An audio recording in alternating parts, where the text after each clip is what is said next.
Patrice Galacteros, le président de l'association Loi 1901 OVNI Paris. Pour ceux qui ne seraient pas français, c'est une association complètement à but non lucratif et qui est avec des bénévoles. Hein, contrairement à ce qui se fait dans d'autres pays où c'est plus business, en France, il y a ce système des lois 1901.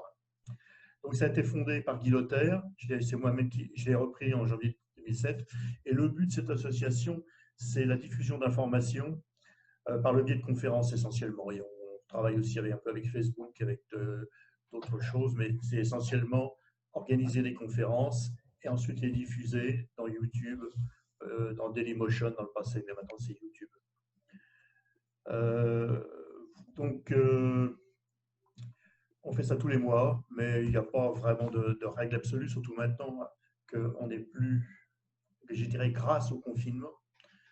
Ça a été une épreuve ce confinement, et puis finalement, ça nous force à évoluer, à bouger.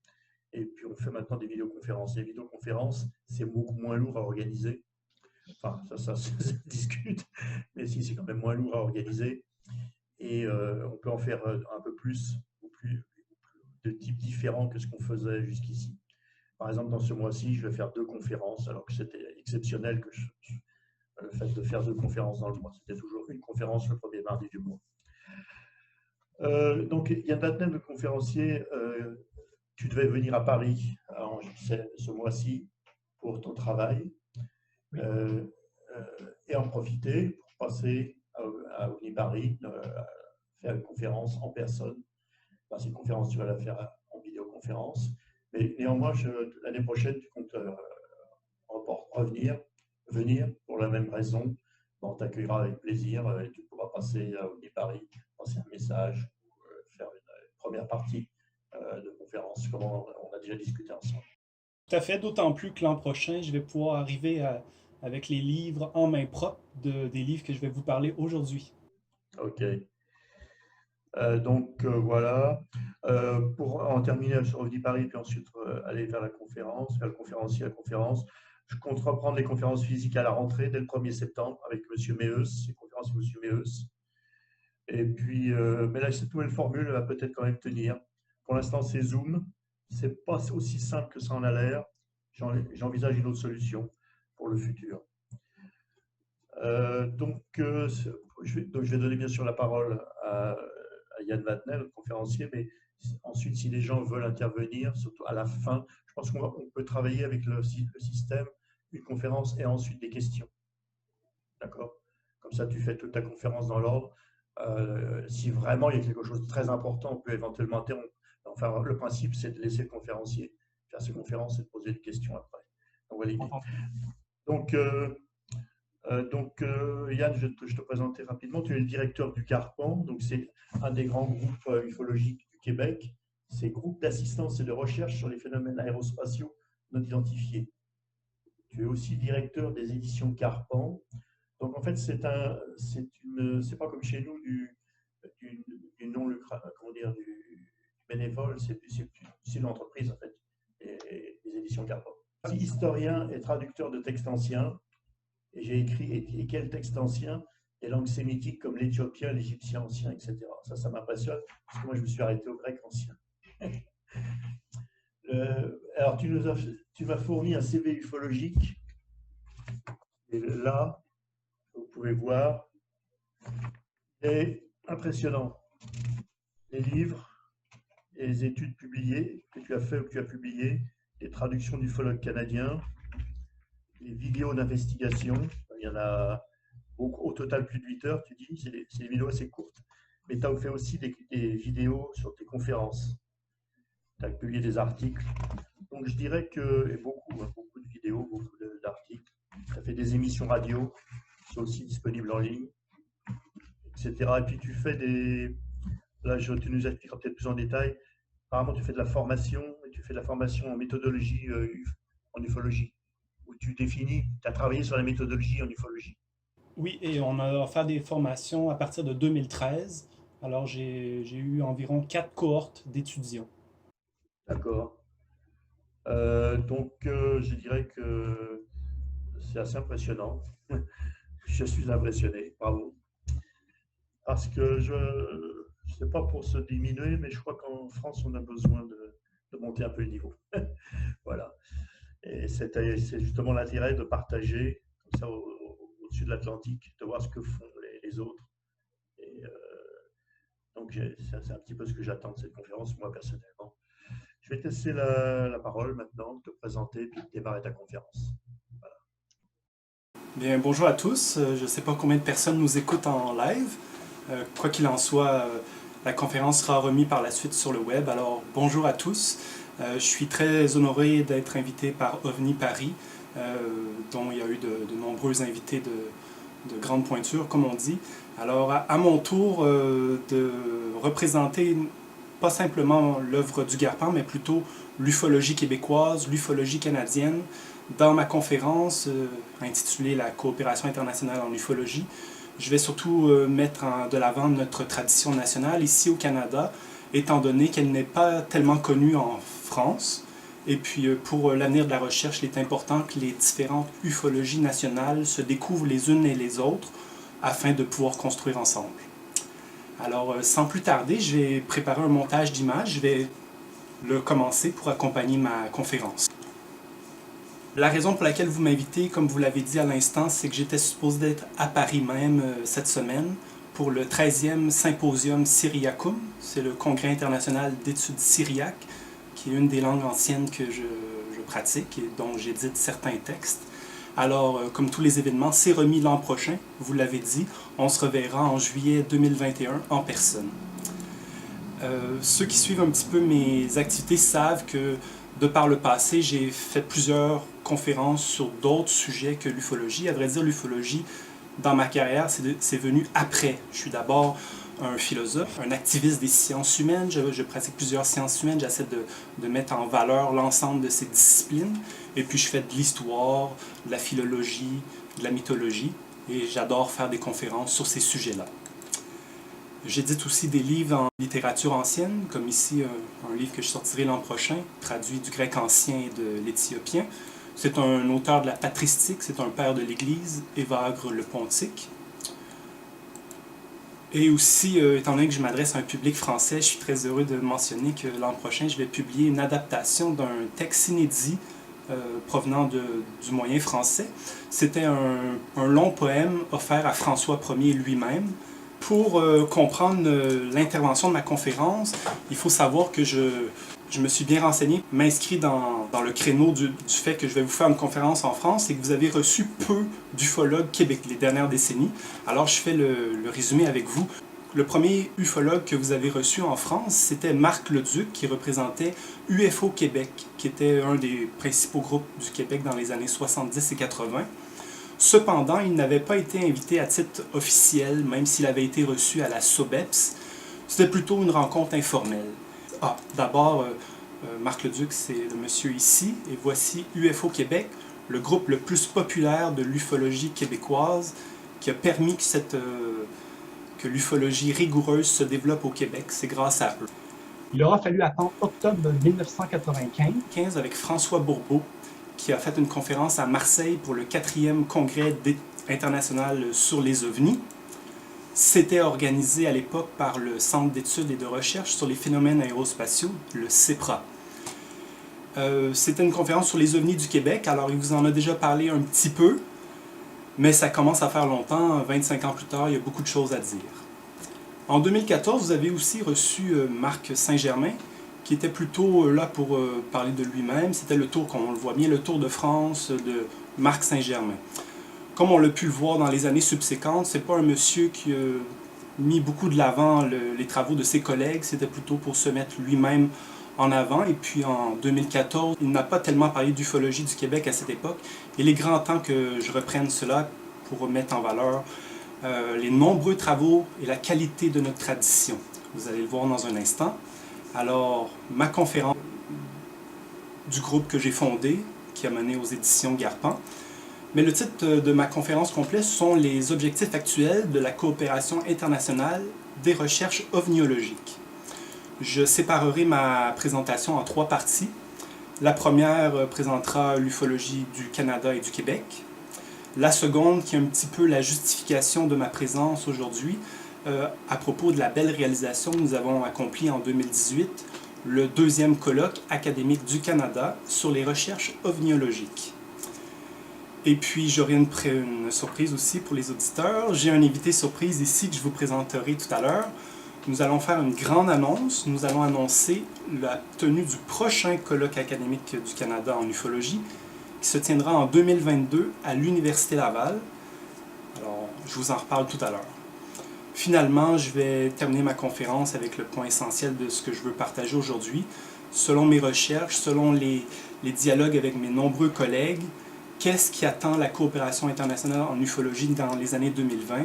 Qu'est-ce que les différentes ufologies nationales devraient faire en commun pour faire avancer cette belle et prometteuse discipline? C'est bon? C'est bien parti? Très bien. Alors, le deuxième colloque académique a réuni des chercheurs de 8 pays, qu'on peut voir à l'écran, et qui mènera à la fin de cette année à la publication d'un ouvrage collectif qu'on appelle dans le jargon universitaire des actes de colloque. Alors, les conférenciers faisaient une présentation, mais il fallait faire un texte substantiel pour en faire un ouvrage collectif dont le but est de faire avancer notre discipline. Pour ce projet, je l'ai déjà dit de par le passé, mais on s'est inspiré de quelques projets semblables. Hélas, il y a peu de colloques internationaux en ufologie, mais il y en a eu de par le passé. On peut penser au colloque de San Marino en 1993, organisé par Velasco, ou encore le fameux Sturrock Panel, financé par le Rockefeller et dirigé par Peter Sturrock. Ou encore, un que j'apprécie beaucoup, c'était un colloque qui s'appelait le UFO History Workshop, organisé par le Sang Historical Group. Le Sang Historical Group existe toujours de nos jours. Ils sont parmi les gens qui font de la meilleure ufologie anglophone, à mon avis. Et puis finalement, comme vous savez, vous-même les Français, il y a eu le CAIPAN, organisé par le CNES GEPAN en 2014, qui nous a servi de modèle pour nos propres activités. Un autre livre qui m'a beaucoup inspiré depuis que j'ai rencontré l'auteur en 2010, ça montre que je ne fais pas de l'ufologie depuis hier, ça fait quand même une douzaine d'années. Alors, le livre de Pindivic de 1992 ou 1993 était un ouvrage collectif avec des contributions de plus d'une douzaine de participants. Ça nous a beaucoup inspiré aussi pour notre projet de faire un ouvrage collectif pour faire avancer la discipline avec cet aspect qui ne vise pas simplement à promouvoir l'hypothèse extraterrestre, mais plutôt faire avoir un langage rigoureux, peut-être même quasi sceptique, sur l'ensemble de ces recherches. Pour commencer, je voudrais faire une petite analogie. J'ai été anciennement un professeur d'échecs. Alors, pour parler d'ufologie, je vais vous faire cette analogie. Vous savez, il existe une culture échiquéenne, c'est-à-dire qu'il y a des pays où beaucoup de gens jouent aux échecs, et puis la population développe une culture échiquéenne. Les gens jouent au jeu, mais aussi savent le nom des principaux champions du monde, savent le nom des ouvertures, savent un petit peu l'histoire des échecs. C'est en ce sens qu'on peut parler qu'il y a des nations échiquéennes.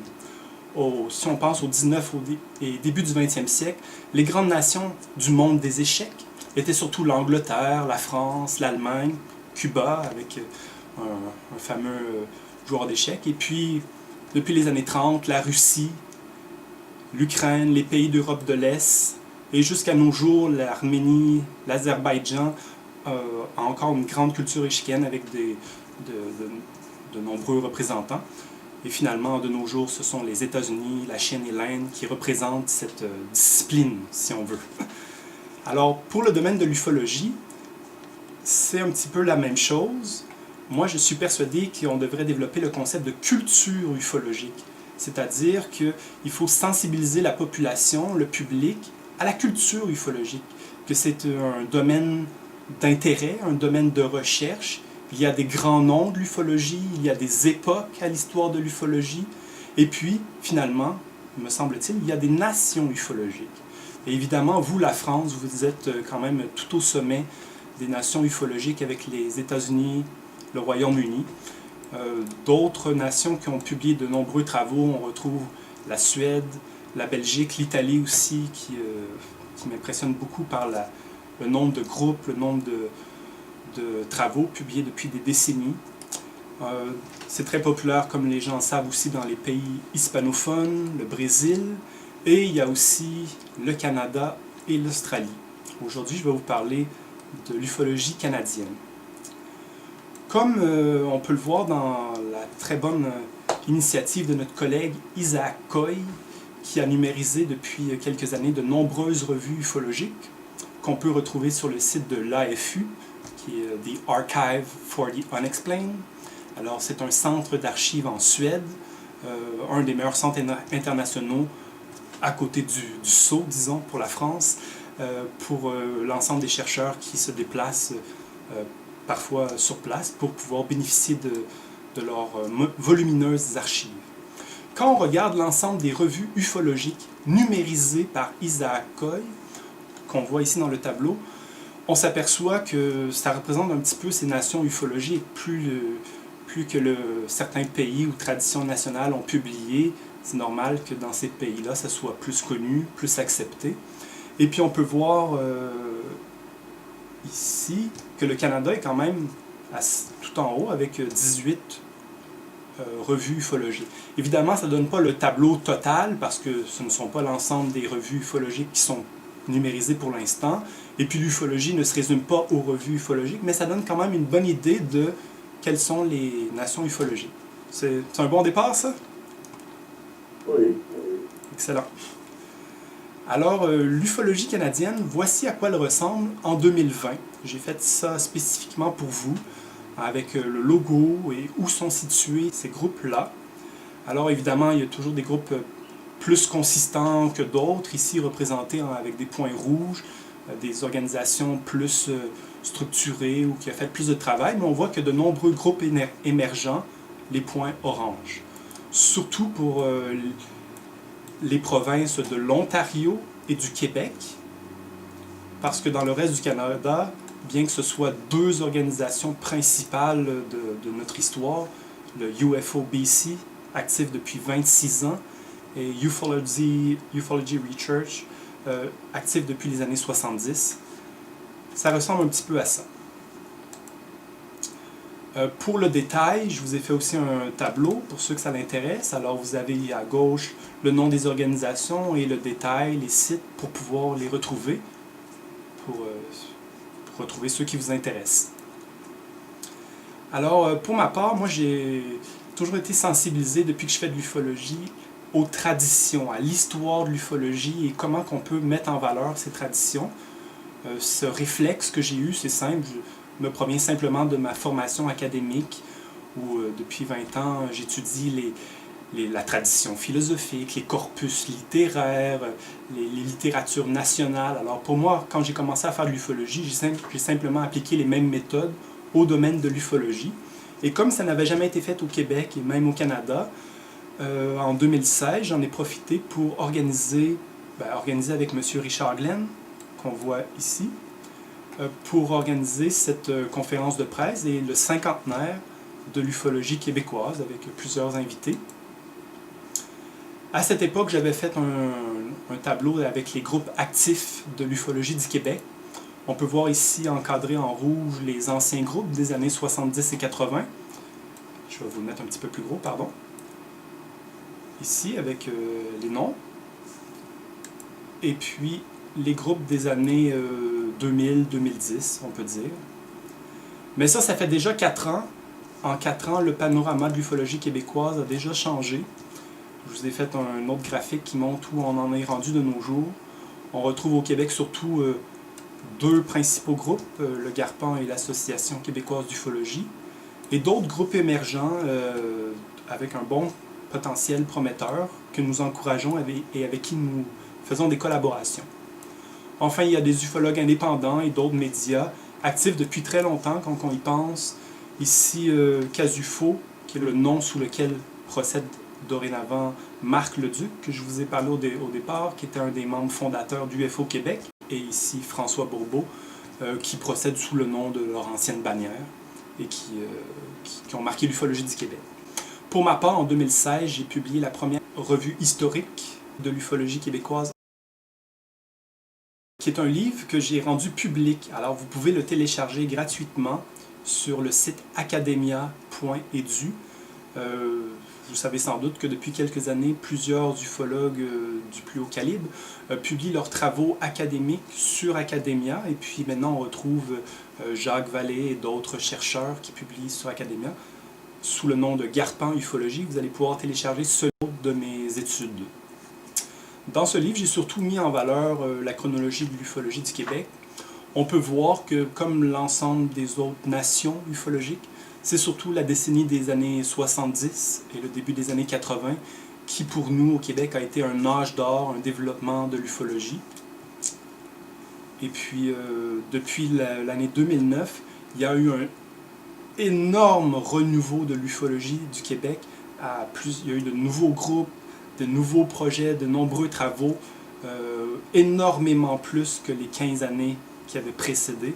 Alors pour nous, on est vraiment en pleine ébullition, ça n'a pas cessé depuis 10 ans, alors l'ufologie du Québec se porte bien. Au départ, on retrouve surtout le père de l'ufologie du Québec, on dit, qui s'appelle Henri Bordelot. Ses livres sont célèbres, vous les connaissez peut-être. Et un autre ufologue qui a marqué notre ufologie, c'est Jean Fergusson. Pour donner quelques visages, voici un montage avec pas mal l'ensemble des gens qui ont marqué l'ufologie durant 50 ans au Québec. Je peux vous montrer peut-être un petit peu plus près. On retrouve les noms que je vous ai donnés, mais aussi Jean Cazot, Richard Glenn, Bernard de Montréal, Christian Page, qui est toujours actif. Ici, Arthur Matthews, qui a rencontré Nikola Tesla dans les années 30 et 40. Ils ont travaillé ensemble. Et puis le Garpan. Et le réseau OVNI Alerte en 2010. Pour ma part, j'ai célébré l'an dernier mes 10 ans d'ufologie. Tous les travaux que j'ai pu accomplir, on le voit bien, je ne les ai pas faits tout seul. Alors je prends la peine de remercier l'ensemble de mes collaborateurs durant toutes ces années. Vous les avez dit tout à l'heure que, en effet, les éditions Garpan, c'est maintenant une entreprise. Mais en ufologie, c'est toujours le bénévolat qui est la base. Et puis, c'est grâce au bénévolat de beaucoup de ces gens et de moi-même que notre groupe a pu se développer. Ce qui fait une des richesses de notre groupe, c'est que chaque année, nous publions un bilan annuel qui a été remarqué par plusieurs personnes au niveau international. Tous ces bilans sont gratuits sur le site garpan.ca. Et moi, j'en suis fier parce que ça montre que nous faisons un travail d'investigation avant de se prononcer. Alors, j'y reviens sur ce point un petit peu plus loin. À partir de 2014, avec les éditions Garpan, j'ai publié plusieurs livres, des livres sur mes investigations, un livre sur l'humanoïde de Saint-Zénon, qui est notre cas le plus célèbre, un livre composé avec Toby Guillemette, un livre entier de 325 pages sur un seul cas, assez intéressant. Aussi, ce qui a démarqué mon parcours, c'est que je me suis intéressé à divers phénomènes sans pour autant tomber dans le paranormal. Par exemple, ici, j'ai traité un cas d'une apparition mariale, mais vous voyez, en bon ufologue, je l'ai traité comme une RR3. Dans ce cas-ci, ça se prêtait bien. Et puis, ce document de 80 pages, nous l'avons remis à l'archevêché du Québec. Comme quoi on leur présentait un genre de miracle ou d'apparition mariale. Hélas, nous n'avons eu aucune réponse de la part de l'archevêché du Québec. Ça a été une bonne histoire pour eux-mêmes. Au Québec, il y a eu plusieurs apparitions mariales depuis un siècle. On a aussi publié, Toby Guillemette et moi, un autre livre sur un des principaux cas d'humanoïdes du Québec, qui n'a pas simplement été investigué par le Garpan, mais aussi par le réseau OVNI Alerte dans les années 2000. Alors c'est un cas très important de notre ufologie, avec plusieurs témoins et un bon vieux cas des années 60 comme qu'il se présentait à cette époque. Par la suite, comme vous l'avez dit, j'ai poursuivi mon œuvre littéraire en ufologie en faisant des traductions. Alors j'ai traduit le livre de Arthur Matthews et Nikola Tesla, qui est notre best-seller, soit dit en passant, c'est celui qu'on vend le plus, Le Mur de Lumière. Et puis aussi un livre dont je suis très fier, parce que c'est le père de l'ufologie canadienne. Vous connaissez sans doute tous Wilbert B. Smith. Alors, il avait écrit un ouvrage inachevé qui a été publié de façon posthume en 1964, après sa mort, et que j'ai traduit pour la première fois en français 50 ans plus tard, qui s'appelle La science nouvelle. Vous pouvez le commander aux éditions Garpin. C'est la même année que j'ai aussi commencé à faire de plus en plus de travail sur l'ufologie canadienne, notamment en m'associant avec M. Chris Rutkowski du Canadian UFO Survey. Alors lui, il avait déjà commencé un catalogue des cas de RR2 au Canada, d'une 60aine de cas. Alors moi, j'ai repris le dossier avec son autorisation. J'ai surtout rajouté tous les cas du Québec qu'il ne connaissait pas. Finalement, on a rassemblé un ouvrage de 200 cas de traces au sol pour l'histoire de l'ufologie du Canada. C'est disponible en français. Et puis, comme je respectais beaucoup l'œuvre de Chris Rutkowski, en 2013, il avait publié l'étude statistique la plus importante du Canada, qui s'appelait Les ovnis au Canada, 25 ans de signalement ufologique. Alors, 25 ans de statistiques ovnis. C'est un rapport en anglais que j'ai traduit en français dans ce livre-ci, introduit avec un essai, et que vous pouvez trouver gratuitement, encore une fois, sur academia.edu. Le livre dont je vous ai parlé sur les traces au sol se trouve aussi disponible en anglais. Dans les deux cas, il est dédié à disons, le second père fondateur de l'ufologie au Canada, aux côtés de Wilbert Smith.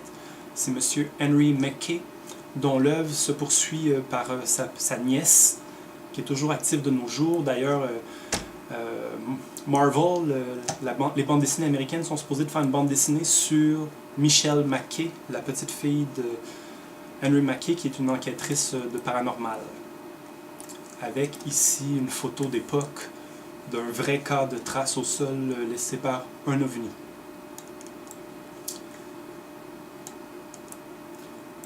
Je reviens sur l'étude statistique la plus importante du Canada que j'ai traduit en français, l'étude du Canadian UFO Survey. Ils ont un site, vous pouvez télécharger tous leurs rapports sur leur site.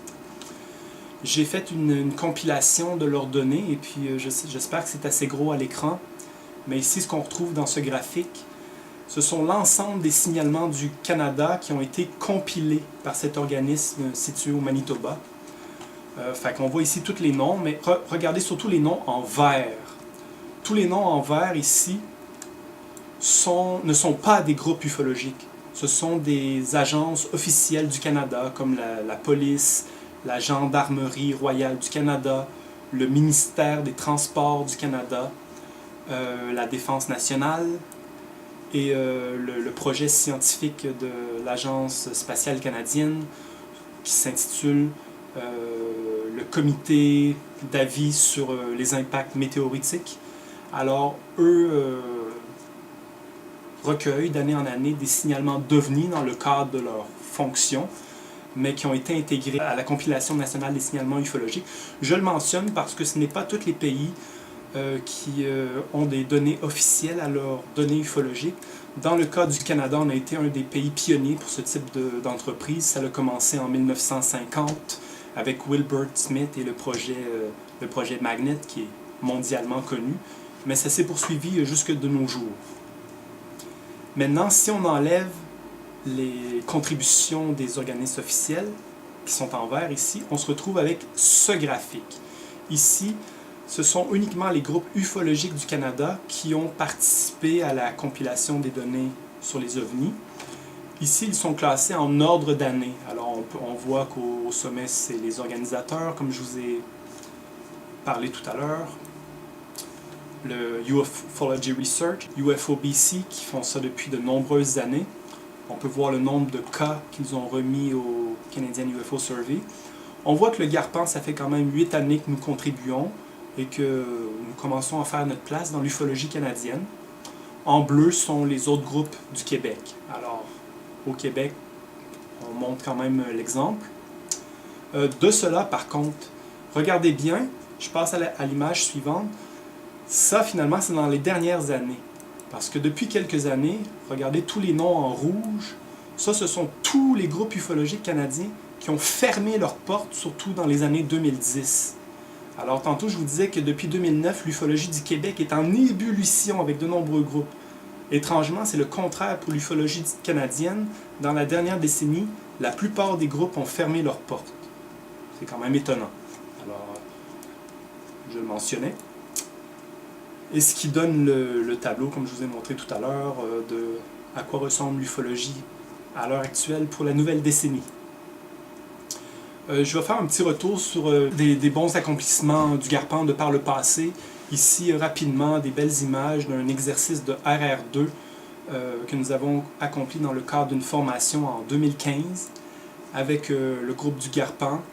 C'était une journée exceptionnelle avec une dizaine de participants.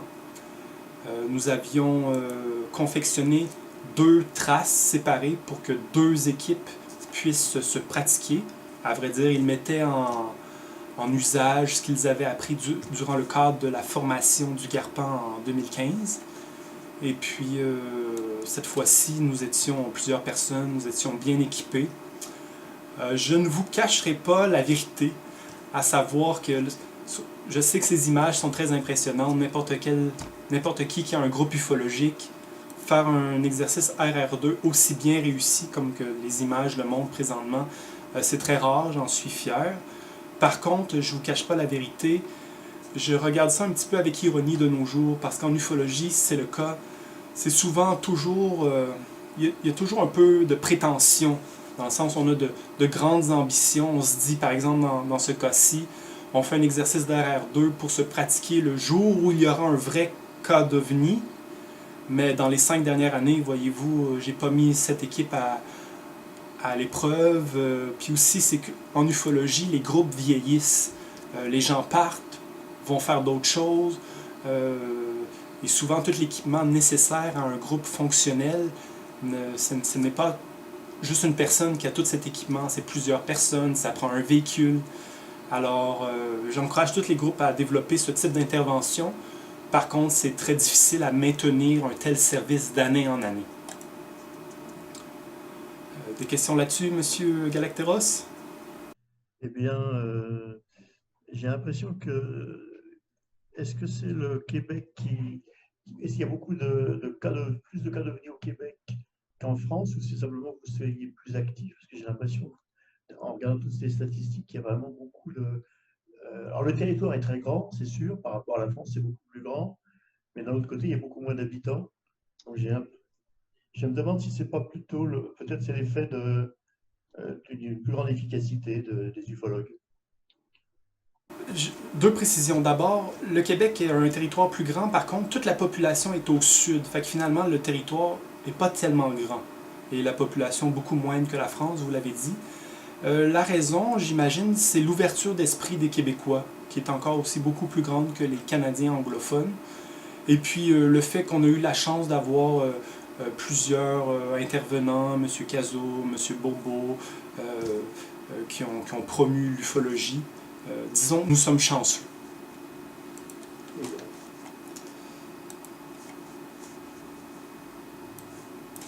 Pour poursuivre, bon, fait que ça c'était la fin de l'exercice avec extraction d'un artefact. C'était une belle journée.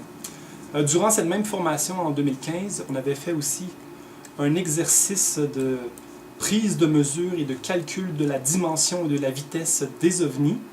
Un exercice sur papier avec plusieurs exercices. Et on utilisait, comme vous savez, un théodolite pour à partir d'un signalement, d'un témoignage OVNI, la personne dit « j'ai vu quelque chose, c'était gros comme ça a bougé de là à là en 10 secondes ». Mais avec juste ces données-là, en faisant un exercice de minima et de maxima, nous pouvons dire, bon, l'OVNI faisait entre 5 et 10 mètres, il se déplaçait entre 30 et 50 km/h, et il était environ à 100 à 500 mètres. Alors ça, c'était un exercice tel qu'on l'offre dans la formation du Garpan. Les exercices de RR2, j'en ai juste fait 2 finalement avec mon équipe. L'autre, ce fut l'année suivante avec l'autre cohorte d'étudiants. C'était un exercice bien palpitant aussi dans un milieu naturel différent. Tout Tout ça pour vous dire que c'est ça, les grands noms de l'ufologie du Québec, c'est Henri Bordelot, Jean Cazot, Marc Leduc, Jean Fergusson, François Bourbeau, Christian Page, l'Association québécoise d'ufologie et maintenant le Garpan.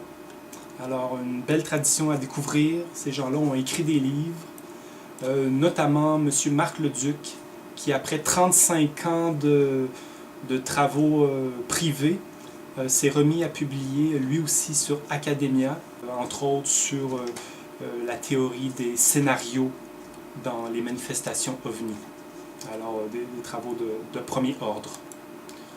En 2019, j'ai eu la chance de participer à la journée hommage à l'ufologue le plus connu du Québec, qui est Jean Cazot, qui est un monsieur qui a fait le premier groupe d'ufologie du Québec en 1967, la SRPM, et qui a été actif durant 50 ans. Il a maintenant pris sa retraite en ufologie.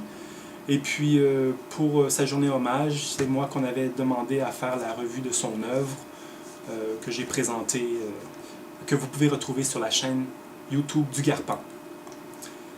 Et puis, pour l'occasion, pour s'amuser d'une certaine façon, on a créé le Panthéon de l'ufologie du Québec avec les gens qui ont marqué le plus l'ufologie. Félicitations à M. Cazot ici. En 2019, on a publié des livres, comme vous savez, que les gens ont bien appréciés. Entre autres, ici, le livre. Tout à fait. Ici, l'étude sur les cas italiens de M. Éric Zurcher. Et en 2019, on a aussi publié l'excellent livre philosophique, c'est le cas de le dire, métaphysique, ontologique, épistémologique, méthodologique, de M. Toby Guillemet, qui est un franco-québécois. Il habite dans le sud de la France. Je vous encourage à encourager un de vos compatriotes dans l'OVNI posé dans le champ ufologique. Tout ça pour revenir au prochain livre que je vais publier cette année, en fin d'année. Je vous en ai parlé en début de conférence. Ce sont les Actes de colloque, un ouvrage collectif de 500 pages qui complète ce grand projet de faire un colloque académique, un projet qui nous a pris 2 ans et que nous menons finalement à terme. Alors, c'est notre réussite. C'est aussi la raison pour laquelle je suis justifié aujourd'hui de parler de la coopération internationale suite à une telle réalisation. Dans ce livre, entre autres, je suis très fier de la contribution de M. Paolo Tosselli du CISU, le Centre italien d'études sur les OVNI, qui, pour ce livre, a mis à jour, suite à ma demande, le catalogue mondial des thèses et des dissertations universitaires en ufologie. C'est-à-dire, c'est un catalogue de 350 thèses académiques qui montrent, c'est un de mes chevaux de bataille, qui montre qu'il est possible de faire un travail académique et universitaire en ufologie, puisqu'il existe déjà plus de 350 thèses. Alors, tout ça sur la planète Mars, sur la planète Terre, pas la planète France en tout cas. Il y en a en France, dans de nombreux pays, à vrai dire. Et puis, je mentionne justement pour l'ufologie... j'y reviendrai tout à l'heure, je vais dire un autre commentaire là-dessus. Pour l'instant, c'est la moitié de ma conférence. Maintenant, je vais vous présenter mon invité surprise qui s'appelle Monsieur Martin Janta Polsinski. C'est un docteur en informatique et en sciences sociales qui va maintenant prendre place à côté de moi. La raison, c'est que nous avons une annonce à faire en commun. Alors, comme mentionné à l'écran, je lui donne la parole. C'est pour annoncer la tenue en 2022 du 3e colloque académique sur les recherches ufologiques au Canada. Ça se tiendra à l'Université Laval, dans notre ville où nous habitons, nous ici, la ville de Québec. Alors, Monsieur Janta, veuillez vous présenter. Enchanté, moi je suis un immigré de Belgique vers le Canada. Je suis venu ici comme professeur d'informatique à l'université de Regina et j'ai enseigné dans d'autres universités, notamment dans le collège militaire royal de Saint-Jean qui a été fermé, où en parlant avec des militaires, j'ai appris toutes sortes de cas d'ovnis qui circulaient, mais si vous voulez, sous le boisseau, informellement.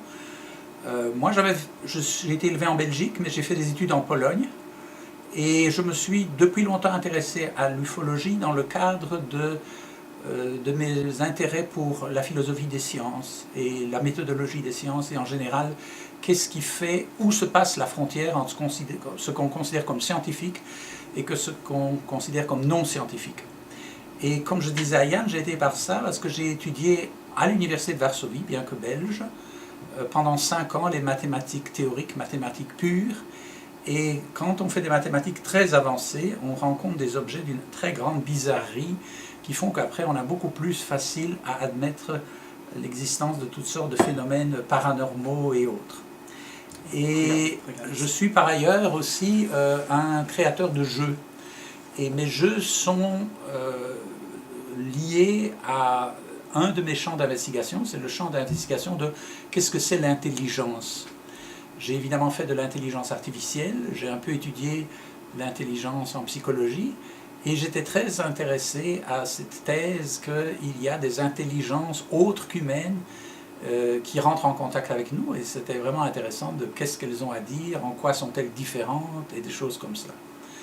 Donc j'ai inventé, et avec certains étudiants en informatique, j'ai fait des systèmes d'intelligence artificielle dont on peut, disons, graduer le niveau pour jouer à ces différents jeux. Et je les appelle des jeux intellifiants parce que justement le but de ces jeux, c'est d'augmenter l'intelligence des joueurs. Donc certains sont sous forme de jeux vidéo. Je n'ai pas encore vraiment commercialisé l'affaire, mais j'ai plusieurs jeux dont je pense qu'ils sont assez intéressants. Voilà.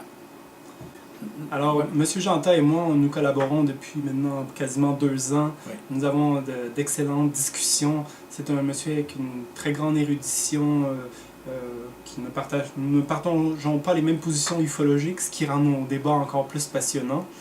Mais vous allez pouvoir lui poser des questions à la fin de ma conférence. Pour l'instant, c'est ça. Ce que nous voulions dire et annoncer au public, c'est la tenue de ce 3e colloque académique en ufologie du Canada en 2022, et comme je suis ici sur une plateforme internationale, nous vous l'annonçons et nous vous invitons, vous les chercheurs qui travaillez dans ce type de recherche rigoureuse, si vous voulez participer, nous voudrions bien recevoir vos candidatures. Nous serons aussi à la recherche d'un 3e membre pour le comité de direction scientifique de l'événement.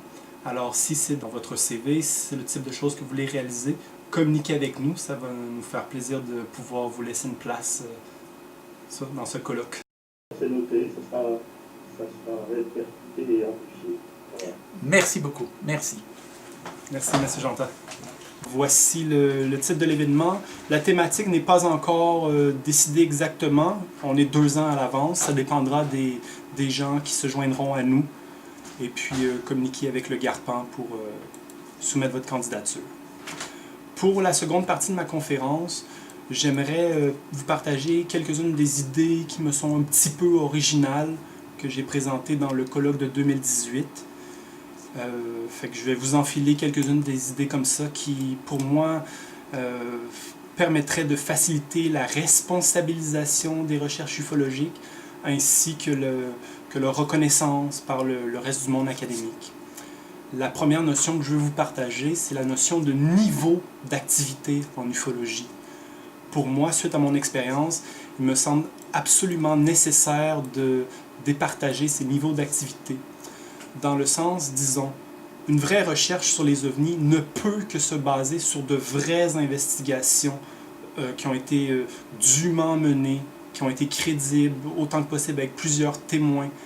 Alors que si on fait des recherches sur des rumeurs ou des fabulations, ça ne sera pas une recherche sur laquelle on peut se baser. Et puis, il y a aussi une différence. Il y a des gens qui font simplement de l'investigation en ufologie, des investigateurs. Tu as d'autres gens aussi qui sont quand même compétents, mais ils font uniquement de la recherche et très rarement ils vont interroger un témoin. À mon avis, tout bon ufologue doit quelque part se former en investigation. Parce qu'à partir du moment qu'on a fait, je dirais même, pour être un ufologue, il faut faire au moins 15 à 20 investigations dans sa carrière, et plus si possible. Mais à partir du moment qu'on en a fait une douzaine, une quinzaine, on s'aperçoit que l'ufologie de témoins est très différente de la culture ufologique, de l'ufologie populaire, de ce qu'on retrouve dans les films. La vraie ufologie des vrais cas d'ovnis, c'est tellement plus individualisé, tellement plus fascinant. Alors, on commence par faire de l'investigation, la recherche doit se baser sur l'investigation, mais ensuite de ça, le niveau de la spéculation en ufologie devrait, autant que possible, se baser sur les meilleures recherches qui elles-mêmes sont basées sur les meilleures investigations. Et puis, il est aussi possible de faire de la spéculation en ufologie d'un type totalement différent qui est, disons, comme l'exobiologie. Finalement, l'exobiologie, c'est une spéculation non ufologique. Parce que l'exobiologie fait de la spéculation sur la vie extraterrestre à partir de nos connaissances scientifiques et non à partir des témoignages d'OVNI. Alors qu'en ufologie telle que nous la pratiquons, ou moi, disons, moi je fais de l'ufologie de témoins. C'est très différent. À vrai dire, moi je ne défends pas l'hypothèse extraterrestre, je ne m'y intéresse pratiquement pas. Moi je m'intéresse aux témoignages d'OVNI. Et puis je sais qu'il y a une réalité, il y a un phénomène intelligent, actif, fascinant, mais selon moi, a priori, nul besoin de lui donner une origine extraterrestre. En cours de recherche, on peut mener à ce type d'hypothèse, mais pas au départ. Finalement, pour compléter ce point, il faut aussi distinguer le niveau de la promotion. Et puis, lorsqu'on regarde les événements, ou les ufologues, ou les groupes, il est bon de prendre cette grille, comme disons ici avec le Garpan, puis de séparer l'ensemble des accomplissements d'un groupe ou d'un colloque pour savoir qu'est-ce qu'il promouvait. Est-ce que c'était simplement pour promouvoir des croyances extraterrestres? Disons, si on fait un colloque, ça promeut quelque chose. Est-ce que c'était pour promouvoir des croyances ou c'était pour promouvoir de la recherche ufologique? Et puis, chaque chercheur tombe dans ce crible-là.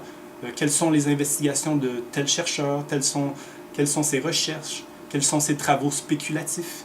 Quels sont les événements promotionnels a-t-il accompli? Alors, le Garpan, c'est un petit peu nos réalisations. À cela, en 2016, il y a un ufologue qui est aussi un mythologue que j'apprécie beaucoup, finalement je lui ressemble, c'est l'Américain Thomas Heddy Bollard, qui est connu depuis les années 80. Mais vous voyez, en 2016, il s'est senti obligé dans son dernier livre de faire une distinction que j'ai appelée la distinction de Bollard, parce qu'il est étonnant qu'en 2016, on soit encore obligé de faire la différence entre l'ufologie populaire et scientifique. Mais quand on y pense, puis quand on regarde l'état délabré de l'ufologie actuelle, finalement, nous devrions prendre un tel crible pour séparer qu'est-ce qui relève de l'ufologie populaire, les croyances, la volonté à tout prix de parler ou de défendre l'hypothèse extraterrestre, et de l'autre côté, les travaux qui se veulent rigoureux.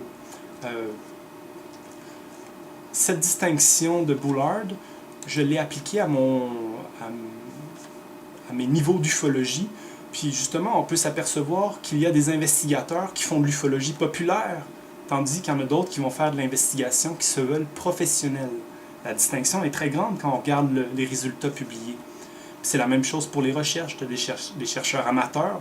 À vrai dire, n'importe qui s'intéresse à l'ufologie, n'importe qui fait une recherche de quelques minutes sur Internet devient, par définition, un chercheur amateur. Les gens se questionnent, se posent des questions, mais il y a une différence entre quelqu'un qui le fait de façon rationnelle ou continue. Ce qui est étonnant aussi, c'est qu'il y a des paradoxes qui échappent à la distinction de Bollard. Par exemple, peu de gens en parlent, mais on peut faire de la recherche scientifique sur l'ufologie populaire. On peut faire, comme disons, des études sociologiques sur les croyances OVNI, sur les croyances extraterrestres. Alors, c'est une recherche scientifique, mais sur l'ufologie populaire. Et à l'autre bout du spectre, on a des recherches scientifiques qui traitent d'ufologie sans le savoir. Et le meilleur exemple que je peux vous donner pour cela, c'est, je vais vous le présenter comme ça, c'est un travail qui a été fait en 1963 au Québec par Catherine Jolicoeur. Finalement, cette dame-là, qui faisait un travail d'ethnologie sur le vaisseau fantôme, a fait la première thèse de doctorat sur l'ufologie au monde en 1963. C'est une thèse québécoise à l'université que je représente, l'Université Laval. Et puis cette dame-là, en 1963, a fait un long travail sans qu'à aucun moment elle ne soupçonne même que le vaisseau fantôme de ces témoignages ethnologiques était des ovnis. Alors ça, c'est un exemple parmi d'autres. Je repars le partage. Une autre distinction que j'utilise souvent maintenant, suite au développement d'un nouveau mot dans l'ufologie, les gens l'ont aperçu depuis 3 ans, c'est un mot qui a été développé, c'est le mot endogénétique. Ici, on parle de l'hypothèse des ovnis. Ont-elles une origine exogénétique? Est-ce que les ovnis viennent d'ailleurs de la Terre? Ou les ovnis ont une origine présente à la réalité ici? À savoir que ce sera un phénomène endogénétique. Alors ce mot, pas tellement commun, pas tellement beau, est très très utile pour l'avenir de l'ufologie. Il a été développé par M. Éric Zurcher. Ça a été publié dans le livre de 2014 de OVNI et Conscience, dirigé par Fabrice Bonvin. Et puis c'est aussi un concept qui a été relayé par Jean-Jacques Jaillat. Alors, pour ma part, en ufologie, je crois que ces 3 perspectives sont coextensives, sont nécessaires les 3. Il faut quand même rester ouvert au fait qu'il y a peut-être une partie des phénomènes ufologiques qui sont d'origine véritablement extraterrestre. Par contre, pour la grande majorité des cas que nous traitons à titre d'investigateurs, semble-t-il que nous avons affaire à un phénomène absolument intéressant, renversant, qui se produit ici dans notre réalité, qui affecte la conscience des témoins et que la perspective endogénétique nous permet d'approcher. Évidemment, il faut toujours garder un côté rationnel et sceptique et développer son scepticisme au fur et à mesure de la recherche. Par contre, ici, vous voyez les 2 flèches qui s'éloignent du scepticisme. Oui, monsieur Galacteros? Je mettrais ça, la perspective, pardon, au milieu, je la mettrais d'un côté ou de l'autre, parce que je vois plutôt la filiation, et en plus, à côté de la perspective de l'hypothèse achetée, extraterrestre, il y a d'autres hypothèses aussi de type matérialiste, comme par exemple, relativement matérialiste, comme les voyages temporels, comme les voyages au travers des dimensions, qu'on peut peut-être attacher à l'hypothèse extraterrestre, mais de façon, c'est quand même différent. Il n'y a pas la notion de voyage spatial, par exemple, quand on traverse, on passe d'un monde à un autre monde parallèle. Donc il y a pas mal de possibilités, et je mettrai j'ai du mal à prononcer, à bafouiller. Non, je bafouille très bien, au contraire. Je mettrai le scepticisme tout à fait à l'extrémité, parce que pour les sceptiques, même les hypothèses endogénétiques, ça n'existe pas. Ben, vous anticipez sur la suite, sur la prochaine image. Bon, ben voilà, excusez-moi. Non, non, au contraire, vous appuyez. Vous avez bien vu qu'en effet, un scepticisme borné est totalement à un bout du spectre. C'est pour ça que finalement, il ne faut pas concevoir ça comme 2 flèches qui s'opposent totalement, mais plutôt comme 2 flèches qui peuvent se rejoindre dans la réflexion. Et ces 2 flèches pointent vers ce que j'appelle l'horizon exopolitique. Et l'horizon exopolitique, finalement, c'est la rencontre de nous, les humains, face à l'autre. L'autre extraterrestre, l'autre, le phénomène étranger. En gros, on peut prendre 4 grandes figures archétypiques de l'autre. On peut penser à l'autre comme l'extraterrestre, l'autre comme l'intelligence animale, l'autre comme l'intelligence robotique et l'intelligence artificielle, puis finalement l'autre qu'on a toujours connu à titre d'humain, qui est l'autre tribu, l'autre nation, le fait que à titre de groupe, on a toujours de la difficulté à s'entendre avec les étrangers jusqu'à temps qu'on développe le dialogue. Évidemment, les phénomènes rapportés par l'ufologie ou encore l'intelligence derrière les phénomènes ufologiques, c'est beaucoup plus subtil que la schématisation que je vous montre à l'écran. Je n'entrerai pas dans le détail, mais en gros, dans un article que je publierai, on verra que il y a 2 autres, le zénith et le nadir de tout cela. C'est que nous sommes peut-être, on se demande, c'est la façon qu'on se questionne, c'est sommes-nous confrontés à des entités personnelles? Est-ce que ce sont des gens? Est-ce que ce sont des phénomènes avec une origine fixe? ou plutôt à des phénomènes impersonnels de la réalité qui s'adaptent et qui s'influencent de la propre conscience des témoins. Je fais juste le mentionner pour montrer un petit peu de comment je réfléchis à tout cela. Pour revenir à mes niveaux d'activité, moi je suis surtout un philosophe, alors je m'interroge toujours sur la place du discours. Alors pour moi, le grand cafouillage de l'ufologie résulte du fait qu'on mélange les discours propres à l'ufologie, l'investigation, la recherche, la spéculation, avec ce qui ne relève pas de l'ufologie, à savoir tous les canulars, les rumeurs. Il faut en faire abstraction pour faire de la vraie recherche sur les vrais cas. Mais il faut aussi se départir, du moins en début de recherche, de tous les thèmes associés, crop circle, Bigfoot, ces choses-là. Quant à moi, c'est pas nécessaire, lorsqu'on fait de l'ufologie de témoignage, de mêler tout ça au départ. Peut-être qu'ultimement, les recherches peuvent converger, mais il est important pour qu'on s'entende bien les uns les autres, qu'on comprenne le travail des uns et des autres, qu'on sache quel type de discours les gens développent. Bon, je n'entrerai pas dans le détail de tout ce graphique de comment je conçois l'ufologie en général. On va se concentrer uniquement sur la partie ici en haut, l'expérience et les investigations civiles. Pour ma part, avec mon expérience, on est toujours confronté à titre d'investigateur avec des méprises. Il y a des gens qui nous contactent, finalement, ils ont vu Vénus, ils ont vu un avion. Mais ça, c'est encore une fois, on est confronté à ça à titre d'investigateur, mais c'est pas ça qu'on veut faire en ufologie. On veut s'intéresser aux vrais phénomènes. Suite à mon expérience, je ne dis pas du tout que j'ai la science infuse, au contraire, j'encourage le public à me dire ce qu'il en pense, à me conseiller. Je suis encore tout jeune, je ne comprends pas tout, mais pour ma part, en ufologie, il faut individualiser, autonomiser les secteurs de recherche. Moi, je me suis aperçu qu'à côté des ovnis, des soucoupes volantes que les gens peuvent voir de proche, qui peuvent influencer leur voiture, qui peuvent laisser des traces, on a affaire à des pans.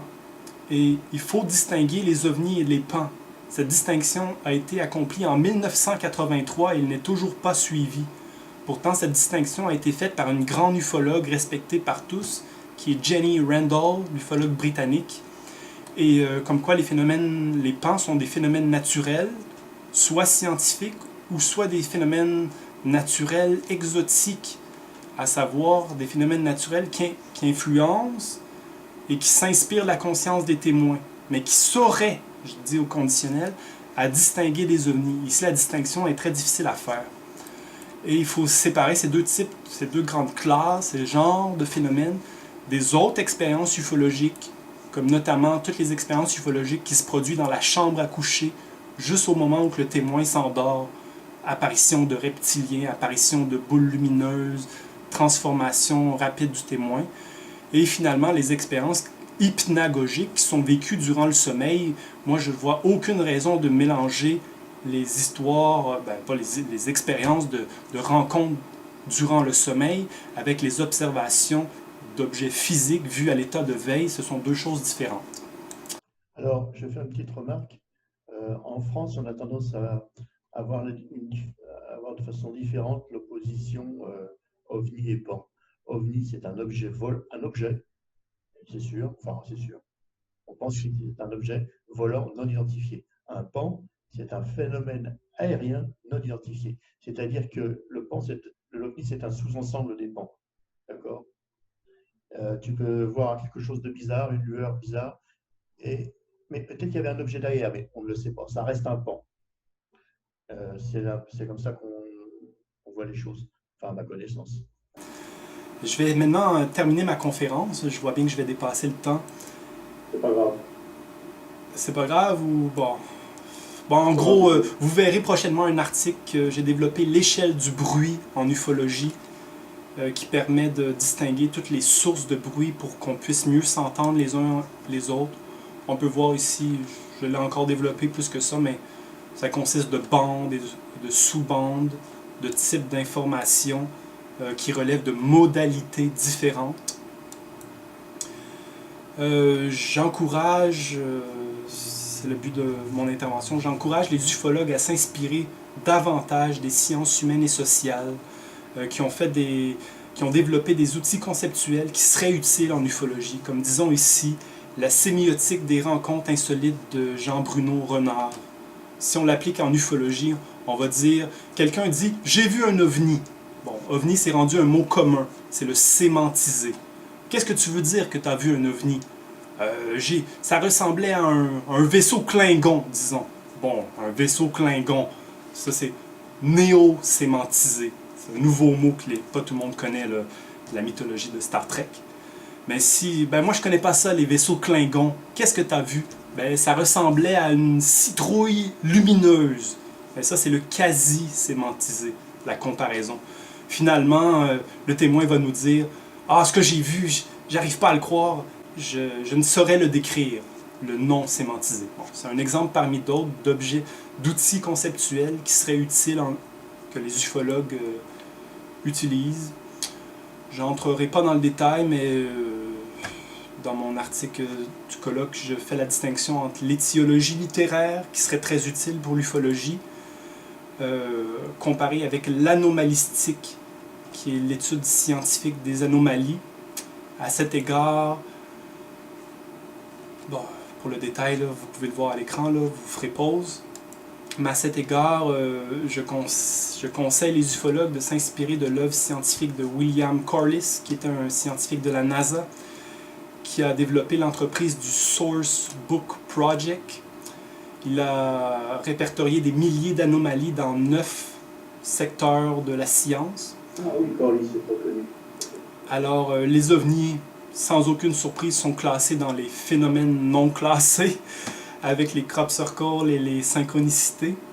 Alors, je trouve qu'au contraire, l'œuvre de Corliss est très insuffisante en ce qui concerne les ovnis, mais étant donné que c'est une œuvre scientifique, j'encourage les ufologues à continuer à bâtir sur l'œuvre de Corliss et à développer ce que lui-même ne comprenait pas sur les ovnis. J'encourage aussi, semblablement, à utiliser l'échelle des états de rareté du psychologue américain Sheldon. C'est une échelle pour la numismatique, les pièces de monnaie. Mais cette échelle de rareté serait, qu'on voit ici, elle n'est pas tout à fait adéquate à l'ufologie, mais je pense que les ufologues devraient s'en inspirer puis en développer une pour l'ufologie et l'ensemble des recherches paranormales. Comme on peut le voir ici, si on pense aux enlèvements, un enlèvement physique, après tant d'années, moi j'en connais pas beaucoup, là, à part Travis Walton, que son corps a été disparu. Alors, c'est un type d'enlèvement excessivement rare, on n'en connaît presque pas. Alors que des enlèvements dans des rêves, c'est beaucoup plus commun. T'sais. Bon, finalement, pour conclure, je vais sauter tout ça. Mon dernier point, c'est les recommandations que je ferai pour la responsabilisation des recherches ufologiques en 4 points qu'on voit à l'écran. Je vais vous les dire. Au plan constitutif de notre discipline, nous encourage tous à valoriser et à promouvoir les différentes ufologies nationales. Il y a trop peu de dialogue interlinguistique. Qu'est-ce qui se fait en Allemagne? Qu'est-ce qui se fait comme ufologie en Ukraine, dans d'autres pays peu connus, mériterait d'être connu. Ensuite de ça, pour l'ensemble des traditions ufologiques, des groupes, il est important, comme Pierre Lagrange, le sociologue, l'a dit, il est minimal d'avoir des locaux, de développer des laboratoires. Pour cela, il faudra s'unir et collaborer ensemble. Il faut continuer à rassembler les banques de données et les constituer de façon nationale. Il faut autonomiser les secteurs de recherche de l'ufologie et non toutes les mélanger ensemble par souci de clarté. Ça sera préférable, à vrai dire, c'est l'avenir de l'ufologie, selon moi, le mot de l'ufologie devrait disparaître et devenir chacun des secteurs de recherche autonomes. Ensuite, pour la constitution de notre discipline, les groupes ou les nations ufologiques devraient offrir des formations pour développer le professionnalisme. Au second point du plan de la mondialisation de la recherche et de l'orientation des travaux, il y a une quantité monumentale, des millions de documents ufologiques de tout type, des archives, des témoignages, Tout cela mérite d'être numérisé, d'être traduit. C'est un travail qui va durer des décennies et des décennies. Alors, de nombreuses surprises à venir. J'encourage les ufologies nationales moins développées à s'inspirer de la France, de la Suède, des États-Unis et de développer des centres d'archives, comme aux États-Unis avec auparavant l'APRO, le NICAP, le QFOS, le MUFON, le SO en France et l'AFU en Suède. Dans les dernières années, on a été chanceux que de nombreux gouvernements ont publié leurs archives OVNI. Mais ça, c'est simplement la première partie du travail. Maintenant, les ufologues doivent débrouiller tout cela, faire des synthèses et les publier. Enfin, il serait utile de développer des wikis de l'ufologie et des wikis multilingues pour faciliter le partage des données. Au troisième plan de la communication avec le public, les autorités et les médias, on le voit bien ici, donc avec la communication avec l'extérieur de l'ufologie et non entre spécialistes. Alors, la communication avec les gens qui ne comprennent pas encore ce qu'est l'ufologie. Quant à moi, comme je l'ai dit dans ma conférence, il faut séparer l'ufologie populaire des recherches ufologiques scientifiques. Ce sont deux choses totalement différentes. Une relève de l'imaginaire et de la fabulation, l'autre c'est le travail sérieux que nous essayons de faire. Pour le public, les médias et les autorités, distinguer, comme je l'ai dit, ce qui relève de l'investigation, de ce qui relève de la recherche et de la spéculation et de la promotion. Défendre que l'ufologie ne défend pas nécessairement l'hypothèse extraterrestre. Bien des gens ne savent même pas ça encore. Ensuite de ça, continuer à promouvoir le concept que j'ai mentionné de culture ufologique, notamment en poursuivant le type d'activités telles que celle-ci présente, les repas ufologiques qui se tiennent dans des dizaines de villes sur 3 continents. C'est une façon d'informer le public. De même, comme que vous faites en France avec les veillées ufologiques, c'est une bonne façon de renseigner. Enfin, multiplier les colloques internationaux et avoir des invités de plusieurs langues pour que ça ne soit pas juste l'ufologie française. Il faut faire une collaboration internationale. Mon dernier point, au plan de la promotion, il est grand temps, là, chers amis, d'abandonner l'ufologie de personnalité et de privilégier et de passer à une collégialité des chercheurs. Non plus les grands noms, les Bud Hopkins ou tel nom, et juste toujours parler de ces gens-là, mais plutôt de travailler en commun et de faire valoir les entreprises collectives.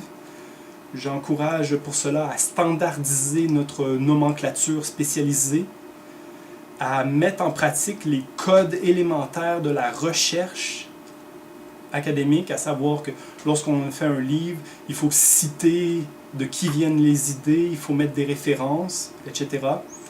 Il faut poursuivre le mouvement de traduction pour connaître les ufologies nationales. Enfin, ça se fait déjà un petit peu, il y a des cours universitaires qui touchent à l'ufologie. Ça devrait se faire davantage. C'est possible maintenant avec un catalogue comme le catalogue des 350 thèses de M. Tosselli. Pour promouvoir l'ufologie aussi, il faut individuellement contacter nos universités, nos bibliothèques municipales et leur faire des demandes de commander les meilleurs livres qui existent pour que ça soit disponible en librairie. Finalement, je conseille grandement de promouvoir les quelques revues ufologiques internationales, notamment Lumière dans la nuit, qui existe depuis 1956. Il faut développer ce type de revue pour rassembler les chercheurs qui travaillent de façon rigoureuse. Sur ce point, mesdames et messieurs, c'était ma conférence. Je vous remercie de votre attention.